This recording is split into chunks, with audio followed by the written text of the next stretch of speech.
Yo soy Fernando Serrano, soy estudiante, soy extremeño, soy joven, tengo 17 años y soy el presidente de la Federación Estudiantil de Extremadura. Es una organización que recoge a todas las asociaciones de estudiantes y defiende y representa los intereses y los derechos de los y las estudiantes. Me gusta el deporte, me gusta la política y me gusta participar.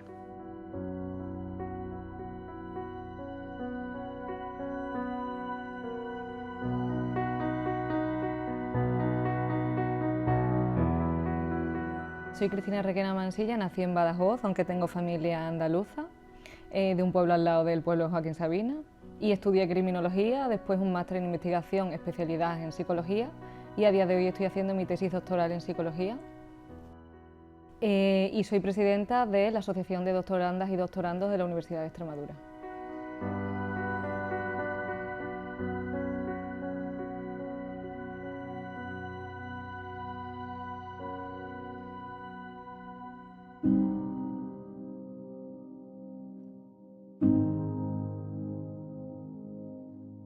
Yo soy Miguel Ángel Martín Parrilla, nací en Badajoz, tengo 26 años y he hecho todos mis estudios también en la ciudad de Badajoz. Estudié el grado de enfermería allí, luego el máster de investigación en biomedicina y salud y ahora estoy haciendo un doctorado. Además trabajo como profesor en el departamento de enfermería en el Centro Universitario de Plasencia.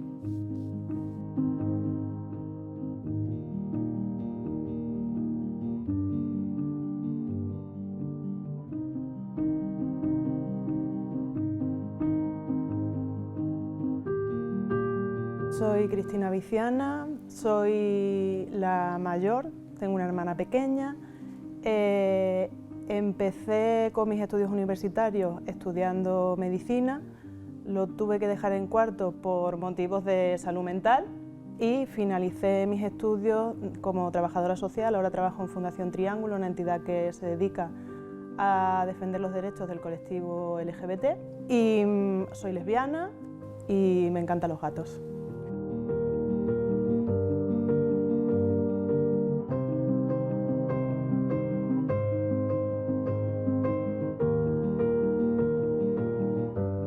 Yo soy Olga Tostado Calvo, nací en Miajadas y me crié también allí. Soy la pequeña de 3 hermanas.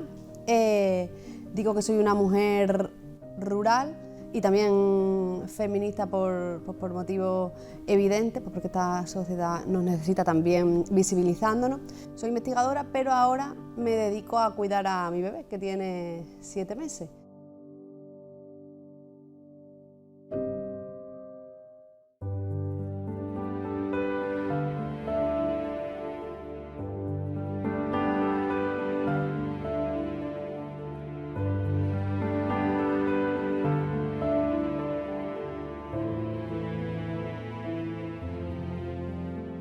Yo creo que la salud mental es no preocuparte por la salud mental. Al fin y al cabo, las personas que saben lo que es el concepto de salud mental o lo utilizan en su día a día, es personas muy relacionadas con ese vínculo, ya sea porque se dediquen al ámbito sanitario y traten con personas que sufren de salud mental o personas que ya de por sí sufren de salud mental.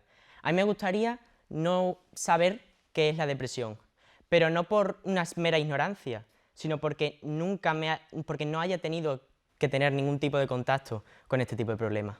Además de lo que ha dicho Fer, además de estar bien con uno mismo, yo añadiría que es también encontrarte tu lugar en la sociedad. La salud mental pasa también por posicionarte de alguna manera con tu entorno, cómo te encuentras en tu barrio, con tus amigos, incluso sentimientos de soledad, tenerlos lo más alejados posible, porque es una esfera de nuestra vida a la que ahora somos mucho más vulnerables. Para mí la salud mental es todo ese acogimiento del bienestar emocional a nivel social, a nivel individual y todo lo contrario de lo que viene siendo ese malestar psíquico. Yo creo que la salud mental de un individuo depende mucho de la sociedad en la que se inserta. Es decir, si en esta sociedad, en España o en la sociedad occidental, por ejemplo, la salud mental tiene que ver con tener un trabajo, ser productivo y sentirte también productivo. También tiene que ver con tener una meta, con ascender en el trabajo y con saber quién eres también, tener una identidad forjada, por decirlo así, saber gestionar tus emociones. La salud mental no creo que implique o que esté relacionada directamente con la felicidad constantemente, sino que la salud mental hay en ocasiones que vas a pasar momentos de tristeza y está bien, y también momentos de felicidad y está muy bien. A mí lo que me costaría más quizá sería definir la ausencia de salud mental y hablar de enfermedades o hablar de trastornos, porque ni siquiera hay veces que encuentro la palabra justa para definir la ausencia de salud mental sin estigmatizar. Yo creo que tener buenas condiciones de salud mental pasa por encontrarte bien contigo misma, por encontrarte bien con tu círculo cercano y por tener buenas condiciones vitales. A esto me refiero buenos vínculos sociales y familiares, buen vínculo con tu empleo o con tus estudios o con tu empleo y tus estudios, y sobre todo también tener un autoconcepto positivo y como ha dicho la compañera, un objetivo, ¿no?, que perseguir en el corto, en el medio y también en el largo plazo.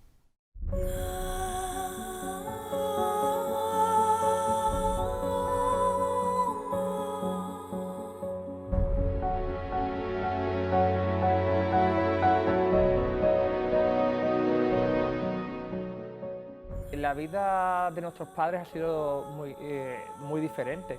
Nosotros nos hemos desarrollado en un contexto social en el que estamos siempre conectados a lo que ocurre a nuestro alrededor.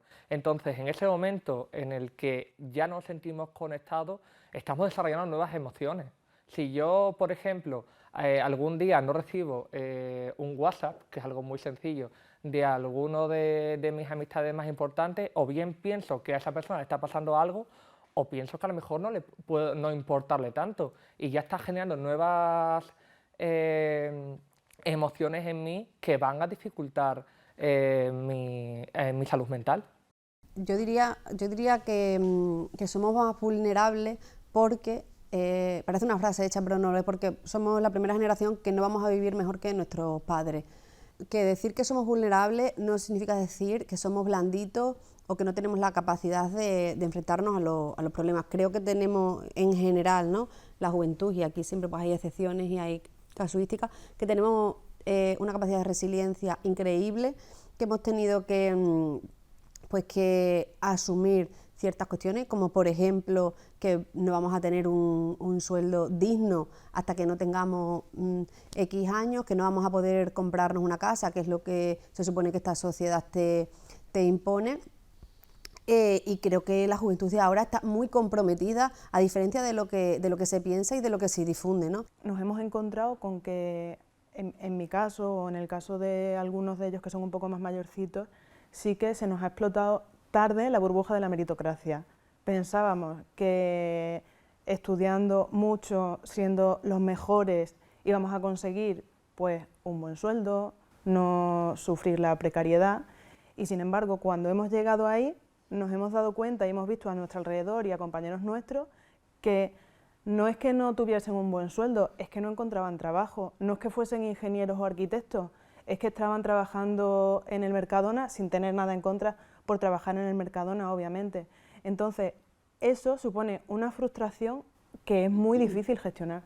El hecho de no permitirte o sentirte o dejarte sentir ser vulnerable afecta a la salud mental, porque nos han puesto como que la vulnerabilidad, o sea, ponen el concepto de vulnerabilidad como negativo, y en realidad no debería ser, no tendría por qué tener esa connotación. Creo que no necesariamente tenemos por qué ser más vulnerables. Al fin y al cabo, creo que probablemente nuestra generación tenga más herramientas que la generación de mis abuelos. Si acaso seríamos más vulnerables porque quizás estamos expuestos a situaciones que no se han dado antes, ya pueden ser con las redes sociales o todo lo que trae la nueva tecnología, o quizá la precariedad laboral de la que ha hablado también Olga. Es que ser vulnerable no significa ser más débiles, sino que tenemos que desarrollar más capacidades para afrontar dificultades en nuestra vida. Ser más vulnerables nos obliga a ser más resilientes. En mi opinión, comparar vulnerabilidad entre generaciones no tendría mucho sentido. En este caso, Es verdad que la juventud no es que sea más vulnerable, sino que ha tenido la capacidad de mostrarse más vulnerable, de pedir ayuda, de hablar de salud mental, de poner problemas como la ansiedad o el estrés encima de la mesa, de hablar de trastornos de la conducta alimentaria, cosa que antes nuestros padres jamás se les ocurría, se ocultaba todo lo que tenía que ver con trastornos de salud mental. Cuando un hijo o una persona del alrededor moría porque se suicidaba, se inventaban incluso en muchas ocasiones que había muerto por otra enfermedad. Entonces somos una generación que sí, que ponemos encima de la mesa la salud mental y los problemas que nos afectan en este sentido.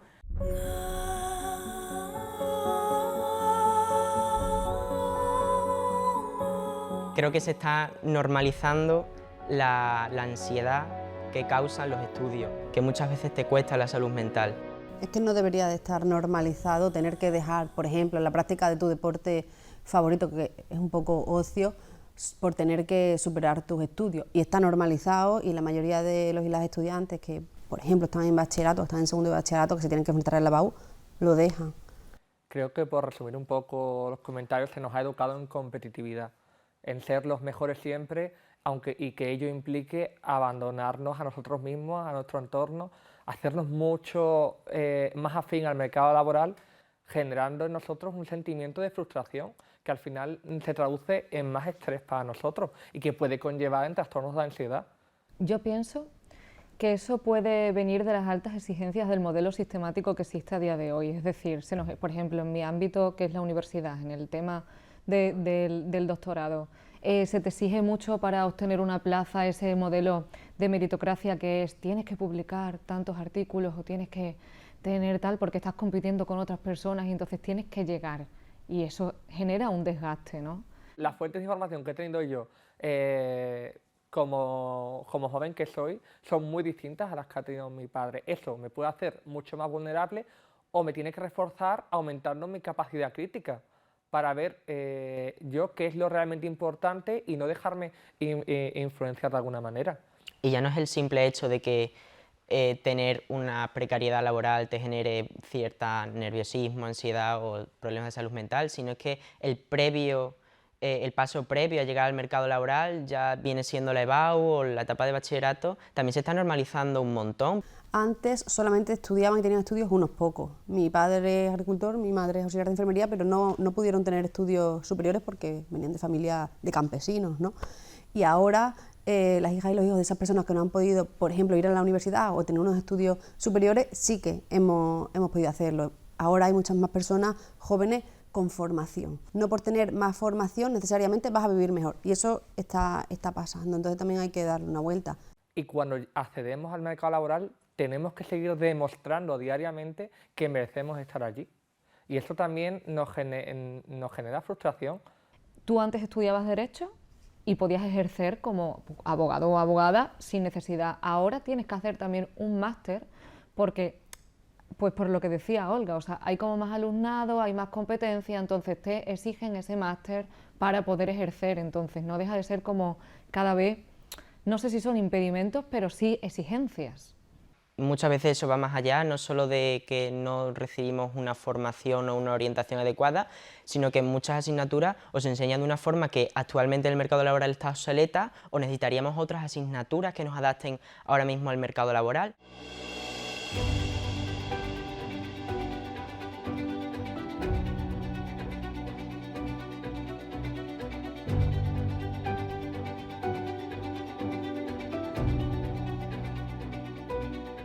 Yo creo que al final hay diferentes circunstancias o realidades que afectan a la salud mental de las personas y que se van multiplicando, ¿no? Es como que interseccionan. Uno es el género, como han comentado, otro es la orientación sexual, la identidad de género, ser una persona racializada. Entonces todo eso al final es una mochila que se va cargando, que no es por el hecho de serlo, sino es por la sociedad en la que estamos insertados. Y esto a lo mejor es difícil de comprender, pero tener un problema de salud mental también implica más sufrimiento en la mochila, y no solo hablo de los síntomas de la enfermedad, sino por el propio estigma. El género, el hecho de ser mujer, ¿no? Influye en todo lo laboral, es decir, existen estudios que certifican que para el hecho de que una mujer, por ejemplo, llegue a ser catedrática, que incluso creo que hay poquísimas en la Universidad de Extremadura, si no hay, no sé los datos reales, pero muy pocas, porque se supone que la mujer está educada para también llevar esa carga familiar, esa carga de si tienes hijos, de tal, entonces te cuesta más llegar a la meta que quieres respecto a los hombres, incluso se te exige más, que volvemos a lo mismo. Y entonces el hecho de ser mujer influye, al igual que otras problemáticas, también por el hecho de ser mujer, como ya que afectan a la salud mental, como las violencias y... Parece que es un tema que nos toca de lejos, porque ahora a nivel legal pues hay igualdad, equidad, pero lo tenemos muy cerca. A día de hoy hay más mujeres con formación que están acabando estudios superiores y, sin embargo, por ejemplo, por decir la misma institución universitaria, hay más hombres con puestos de mayor responsabilidad. ¿Qué pasa? Que la sociedad va avanzando poco a poco, pero claro, el mensaje que le estamos lanzando a las adolescentes y a las jóvenes es: vas a tener que trabajar mucho más para llegar al mismo espacio. O sea, a mí como mujer me gustaría que cuando voy a una reunión y hay muchos hombres, pues que a mí me tuvieran en cuenta igual, y incluso hay veces que digo, voy a dar la mano como para ponerme en mi sitio, porque hay veces que cuando te dan 2 besos, enseguida a mí me da la sensación de que me vuelvo invisible. Yo doy la mano siempre. Yo, de hecho, cuando he saludado, creo que Laura se me ha quedado mirando porque yo acostumbro a saludar a todo el mundo con la mano. Pues yo hay veces que me he esforzado en dar la mano como para ver si cambiaba esto del efecto de que te den 2 besos y automáticamente te vuelvas invisible y no te escuchen, o que a lo mejor incluso con la edad también puede ser que no se tenga tanto en cuenta lo que dicen las personas más jovencitas. Yo ya es que tengo un poquito más de años, pero las personas más jóvenes, es verdad que yo creo que su voz no es que sea más baja, que se oiga más bajito, pero sí es verdad que no se tiene tanto en cuenta. Eso lo he hecho antes en la... Sí, lo importante. Demostrarlo. Lo importante también es considerar que la juventud somos presentes, que no solo somos futuro y que queremos tener bienestar ahora, también, por supuesto, nuestras obligaciones. Yo creo que los espacios de participación juvenil son muy positivos porque generan espacios seguros, siempre hay excepciones, ¿no? Pero desde la participación estudiantil hasta la participación política, la participación social, creo que son espacios que hemos logrado que se conviertan en sitios en los que poder sentirse seguro, segura, poder ser auténticos, que no te juzguen ni por tu orientación sexual, ni por tu procedencia, ni por tu nivel socioeconómico, y en el que poder desenvolverte. A mí en el trabajo me gusta poder trabajar sintiendo que somos equipo, que confiamos los unos en los otros. Es verdad que siempre se agradecen las oportunidades porque eso es así, pero sí que creo que es súper importante poder ser como eres en el trabajo y, aunque seas profesional, que puedas tener confianza en tus compañeros y compañeras.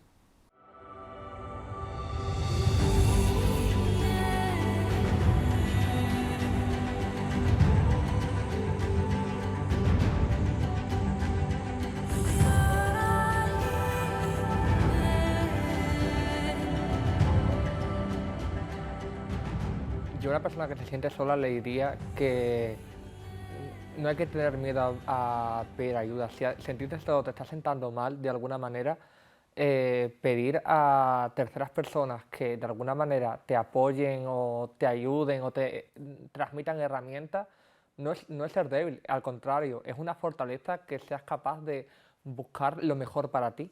Si yo fuera un joven que está en la escuela y necesitara ayuda porque me sintiese solo, empezaría por pedir ayuda a mis profesores o incluso a mi familia, ¿no?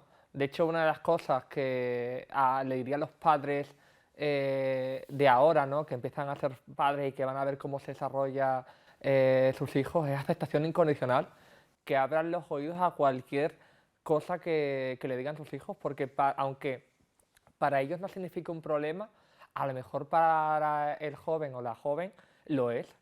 Y esa aceptación incondicional va a hacer que se sienta mejor consigo mismo. Si la carrera que yo quiero estudiar no la hay en Extremadura, al final me voy a acabar yendo Claro, sí, a otro sitio, sí, por y te supuesto. alejas de tus amigos, te alejas de tu Pero en universidad. cierto modo yo creo que es positivo salir fuera, tanto a formarte como para trabajar por periodos de tiempo. El problema está cuando te vas porque no te queda otra.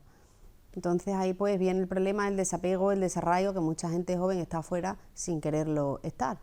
También creo que Extremadura tiene por delante unos años de prosperidad, soy optimista en este sentido. Lo que también me gustaría es que la gente que hay fuera, que se ha formado, que Extremadura ha invertido mucho, familias y la propia comunidad autónoma ha invertido mucho en nuestra formación, pues que tengan que salir, porque al final es talento que no se queda en nuestra tierra. Y creo que es una comunidad autónoma en la que se puede vivir con calidad de vida porque tenemos cosas que fuera no las hay. Considero que es una sociedad más cercana. Por ejemplo, yo tengo la experiencia de haber estado en Madrid y sí que tienes esa, pues es una ciudad más grande, tal, pero en Badajoz, por ejemplo, en Badajoz, que es donde yo vivo, las personas son más cercanas, te sientes más arropada, te sientes más comprendida en algunas situaciones y bueno, eso es el apoyo social que me parece un punto importante a nivel de salud mental. Tenemos una situación de ruralidad en Extremadura que en muchos casos y en muchas comunidades autónomas casi que no se da. Si eres rural, es lo que dice Cristina, tus amigos, tu círculo, todos nos conocemos entre nosotros, es como un grupo, una piña. Sí, en el estudio que hizo el Consejo de la Juventud de Extremadura, que reflejaba también las expectativas que tenían las personas jóvenes, pues la mayoría de las personas jóvenes decían que se querían quedar en Extremadura porque significaba para ellos hogar, familia, amistades y calidad de vida, siempre y cuando tengas un trabajo en el que puedas desarrollarte profesionalmente. Yo creo que tenemos mucho para ofrecer. Es verdad que pues, el desarrollo también está por venir, pero creo que tenemos que poner en valor ciertas cuestiones. Extremadura y, por ejemplo, creo que sobre todo, no exclusivamente, pero en las zonas rurales se ve mejor, el conocerse de alguna manera te protege y te protege frente a la soledad, que es un tema que se pone mucho encima de la mesa. Hay veces que los pueblos pues, pueden ser muy dañinos, pero otras veces que se viven historias que todo lo contrario. También hay un tema que se está tratando ahora bastante, que es el hecho de que tengas un arraigo a esas amistades de la infancia que a día de hoy no te están sentando, no te están viniendo bien, porque no compartís los mismos intereses o porque no te sientes cómoda. Entonces, hay que empezar a normalizar que puedes conocer a diferentes personas y otro tipo de personas que te van a comprender, que te vas a sentir mejor a nivel relacional y que vas a estar más a gusto, más tranquila, más cómoda contigo misma y no va a afectar de manera negativa. Al fin y al cabo, en la adolescencia, por ejemplo, nuestros amigos y nuestras amistades, nuestro círculo cercano es muy importante. Hay veces incluso que vemos a los padres y a la familia como unos enemigos y al fin y al cabo las amistades son efímeras, nuestros caminos se separan y puede generar miedo a la soledad. No necesariamente nos tenemos que sentir solos, que hay jóvenes y adolescentes que se sienten solos, pero yo creo que hay miedo a la soledad y yo creo que es un miedo lógico, ¿no? Al fin y al cabo no nos enseñan a gestionar nuestras emociones y a gestionar la soledad. A mí me gustaría saber mejor cómo conciliarme conmigo mismo y tener más herramientas en ese aspecto, por ejemplo. Yo a los y a las jóvenes de Extremadura y en general que se sintieran solos les diría que no tuviesen miedo a conocer a personas nuevas, que hay personas que van a comprender, que los van a entender, que van a sentir ese apoyo y que no debería tener una connotación negativa, todo lo contrario. Creo que tampoco hay que demonizar la soledad. Es verdad que a largo plazo te puede hacer daño, pero si te sientes solo en ese momento o sola, Extremadura te ofrece poder conocer gente de forma súper sencilla. Yo de esto me he enterado tarde, pero es verdad que hay un montón de asociaciones que tienen que ver con tus intereses, que puedes realizar voluntariado y que al final es súper sencillo conocer a gente, levantar el teléfono. Este mito de que tienes que estar toda la vida con tus compañeros de toda la vida o tienes que estar en el círculo de tus compañeros de clase, pues yo no creo que tenga que ser así.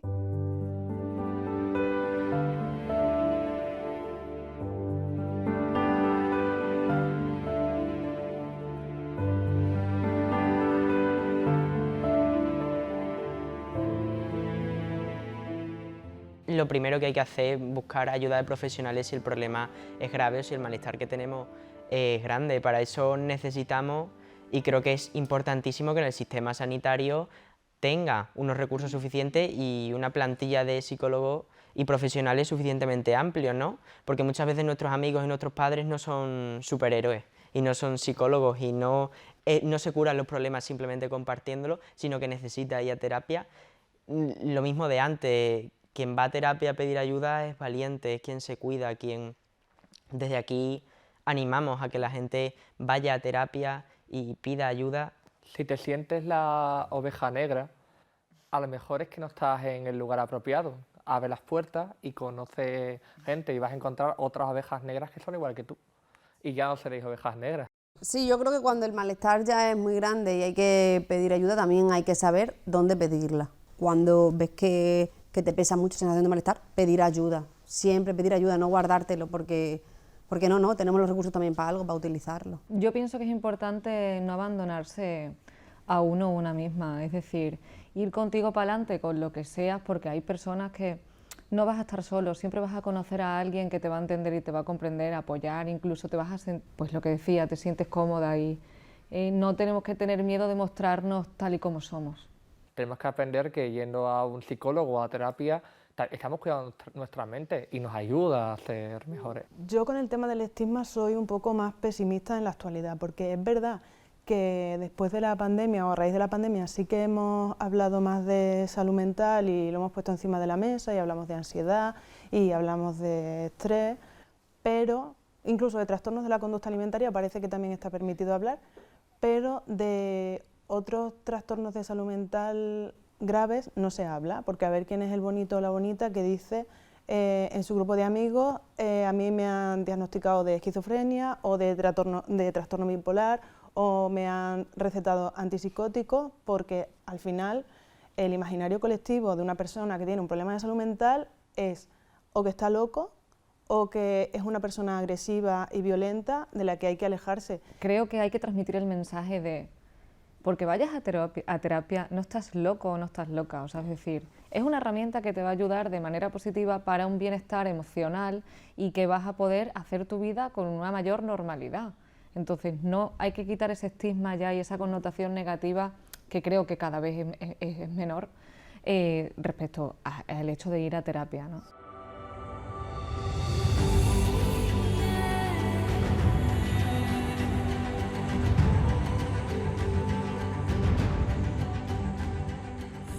Pues yo pienso que es muy importante que nos enseñen a gestionar las emociones, porque considero que todo malestar psíquico proviene de una base emocional, entonces que a ti te digan, por ejemplo, también cada persona recibe los problemas de una manera, es decir, a lo mejor yo me puedo tropezar y pensar, madre mía, se me ha caído el mundo encima, entonces que enseñarte a gestionar esa emoción, a quitarle importancia, a restar importancia a algunas cosas para que no se te haga bola, para que no llegues a esa ansiedad.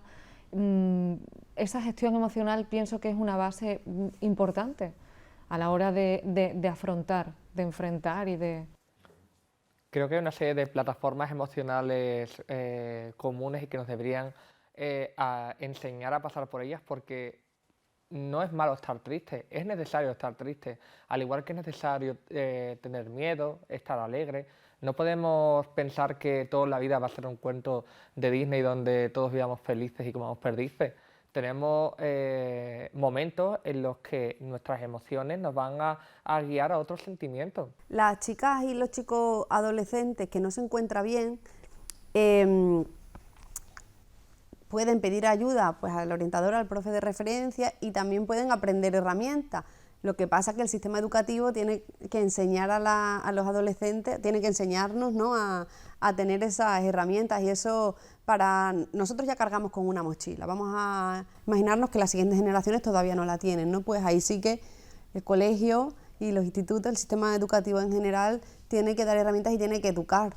Es necesario que nos eduquen como si fuésemos unos ciudadanos y unas ciudadanas y no como personas que van a entrar en un mercado laboral en sí, que las matemáticas son muy importantes, pero también es muy importante saber gestionar ciertas cosas, como por ejemplo, me parece que mucho malestar emocional viene dado a no tener unas buenas herramientas a la hora de parejas afectivos sexuales, por ejemplo.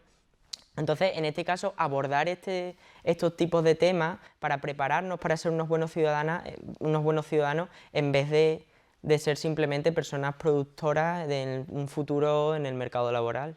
Pues yo pienso que, en primer lugar, tenemos que tener conciencia de que toda emoción, ya sea que tenga una connotación negativa, toda emoción te está enseñando y es un aprendizaje para los siguientes pasos y que la vida sigue. O sea, no podemos como hacer un gran mundo de tal, por ejemplo, la responsabilidad, pues ya quitando la culpa, porque no considero que nos tengamos que centrar en la culpa, sino en la responsabilidad, es decir, sentirme responsable para no volver a cometer a lo mejor ese mismo error o al menos intentarlo, ¿no?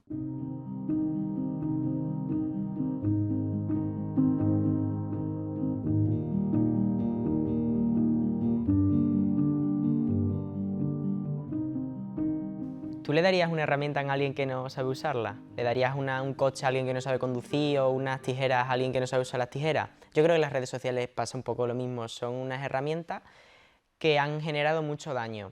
Pero han generado mucho daño porque tampoco nos han dado herramientas para saber cómo usarla de forma sana, ¿no? Muchas veces, por ejemplo, tú con una tijera puedes hacer maravillas y puedes recortar formas preciosas, pero como no sepas usar las tijeras te vas a acabar cortando. Me parece fundamental conocer herramientas de cómo me puedo llevar yo bien con las redes sociales, cómo puedo hacer esa desconexión digital en el caso en el que yo tenga que hacerla, cómo no generar dependencia ante las redes sociales. Son una herramienta, no hay que demonizarlas, han venido para quedarse, es una distopía pensar que, o es completamente irreal pensar que van a desaparecer. Entonces yo creo que lo que queda ahora es adaptarnos y aprender a vivir con ellas. Si relacionamos las redes sociales con la salud mental, hay mucho que decir, porque creo que las utilizamos en exceso y que nos hacen estar desconectados con el presente, con el aquí y el ahora y con tu círculo cercano real, fuera de la red. Entonces hace que disfrutemos mucho menos los momentos. A veces cuando estás viendo a una familia, a un grupo de amigos sentados a una mesa, ven que están todos con el teléfono porque les está importando más lo que van a pensar la gente que va a ver esa historia que el propio amigo que está sentado al lado y al que le tienes que contar o te tiene que contar algo. Y por otro lado, también te impiden concentrarte en lo que estás haciendo. Yo a mí misma me sorprendo muchísimas veces viendo historias de una red social que son inmediatas, sin querer mi cabeza lo hace y tengo a mi lado pues a mi familia, y eso no puede ser, ¿no? Yo creo que además utilizamos las redes sociales como una manera de escapar de la realidad, de no enfrentarnos a nosotros mismos y dedicarse tiempo a uno mismo y a reconciliarse a veces con uno mismo o con una misma es súper importante, porque el no conocernos, no saber cuáles son nuestras necesidades, también es un problema. Hemos hablado aquí también de lo importante que son tejer redes, lo cual aplaudo porque es realmente importante, pero también es importante detectar cuáles son nuestras necesidades, que si algo para nosotros es un problema, buscar soluciones y no tener miedo de buscar soluciones, y a veces escudarnos en redes sociales o hacer como que es nuestra única salida, nuestro único medio de desconexión de este mundo que de alguna manera no para de mandarnos información agresiva o que nos distrae, es un problema. Existe un surrealismo en redes sociales y, por ejemplo, se ve mucho en chicas a esta chica es que mira cómo es tal, entonces se genera una no aceptación de una misma y volvemos al mismo problema que se planteaba antes, el no aceptarte como tal, porque te están vendiendo esa imagen que no deja de ser ficticia, porque seguramente haya muchísimos filtros detrás, pero se vende eso a nivel social y entonces es como, yo quiero tener pues esas cejas. No, pues es que te tendrás que aceptar, o sea, el problema vendría cuando no te aceptes a ti misma, ¿no? Las redes sociales al final son el futuro de las revistas y antes las revistas estaban llenas de pues, machismo y misoginia, y eso sigue ocurriendo en las redes sociales, no solo con machismo y misoginia, pues con LGBTI-fobia, con xenofobia, etc. Pero también tengo que decir que las redes sociales tienen un punto pues, muy positivo, porque si tú no encuentras un espacio seguro en tu ciudad, pues igual puedes encontrar un espacio seguro en el espacio virtual que actualmente forma parte de la realidad.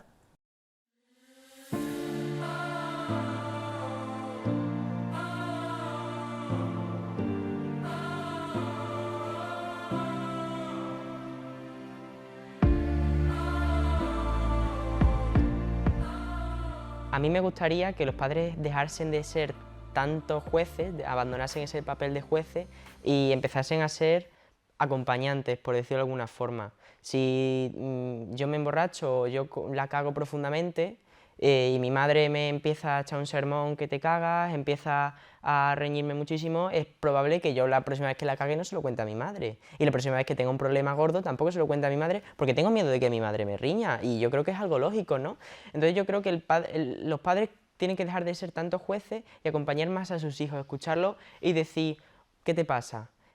No reñir, acompañar. El sentimiento de la familia es súper importante. Al fin y al cabo, los amigos y las amigas pasan, las amistades cambian, pero tus padres siempre van a seguir siendo tus padres, tus abuelos y tus abuelas también van a seguir siendo tus abuelas.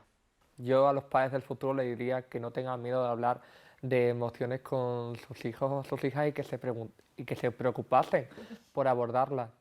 Porque siempre, o por lo menos desde la experiencia, siempre se están preocupando del futuro laboral, de que estudiemos, no se preocupan de cómo me encuentro yo ahora, o a lo mejor qué tanto daño me está haciendo el nivel de exigencia al que se me está poniendo. Yo a los padres del futuro les pediría que no tuviesen tapujos, por así decirlo, en hablar de cualquier temática. Por ejemplo, un tema, la sexualidad. Ponerlo encima de la mesa, hablar con total normalidad, no intentar generar esos miedos o eso, sino normalizarlo. Cualquier tema, pues que sea más pues lo que decía, un acompañante, ¿no? Pero un acompañante en sí no que te vaya de la mano, sino que te entienda y que puedas contar con esa figura para cualquier cosa que te surja, problema o que quieras expresar y hablar, que tengas ese apoyo familiar. Un tabú cuando te estás comunicando con tus hijos no deja de ser una barrera con ellos, porque te va a dificultar entenderles, comprenderles, incluso que seguro que cualquier padre que vea este documental le preocupa, que es poder ayudarles. Si no entiendes a esa persona con la que convives, no vas a poder ayudarle. Trataría de quitar culpa a los padres que muchas veces se fustigan por no haber estado a la altura de una situación o a la altura que ellos se quieran poner, claro, porque al final somos los peores jueces de nosotros mismos, y si realmente han hecho lo que creían mejor en ese momento, pues simplemente quizás felicitarles más que fustigarles y tratar de hacer lo mejor posible en el futuro, a lo mejor con ayudas. Y yo creo que nos diferenciamos también de nuestros padres por el imaginario del estado de bienestar que tenemos, que es positivo, ¿no? Tenemos una sanidad pública que nos cubre, una educación pública de calidad y claro, con todo eso, esos servicios públicos de calidad, pues lo que queremos es encontrarnos bien, vivir bien y disfrutar de la vida, ser responsables con nuestro trabajo, pero también poder disfrutar de nuestros amigos. Y ahí es donde hay algo que no se está haciendo bien y que nos trae un problema en todo esto de la salud mental.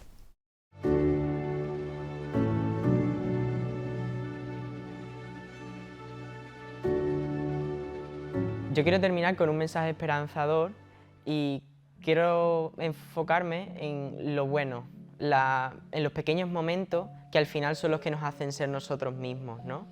Esas pequeñas tardes que te vas con tu amigo a correr al río, esas pequeñas tardes que te tomas un café con una amiga.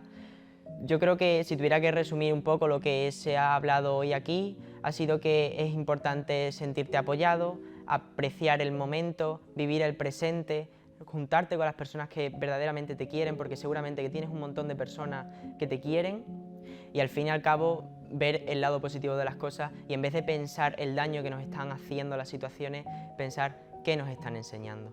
Transmitiría un mensaje a la juventud que es que se hablase, que no hubiese un silencio, no existiera un silencio con respecto a la salud mental, que hay que romper con ese silencio, que hay que hablarlo, hay que expresarlo y hay que empezar a acatar todo ese tema de la salud mental y visibilizarla.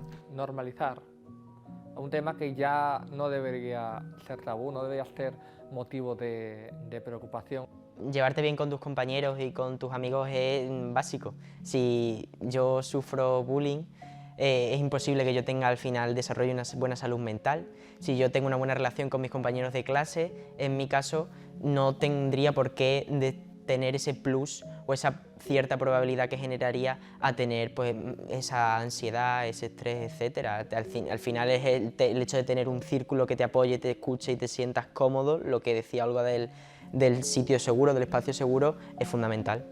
Me gusta mucho el apoyo de mis compañeros y que todas aquellas inquietudes, como me dedico a la investigación y a la docencia, todas aquellas inquietudes que yo tengo, cuando las comento con mis compañeros de trabajo, le podemos dar alguna salida a creación de proyectos y hacer algo.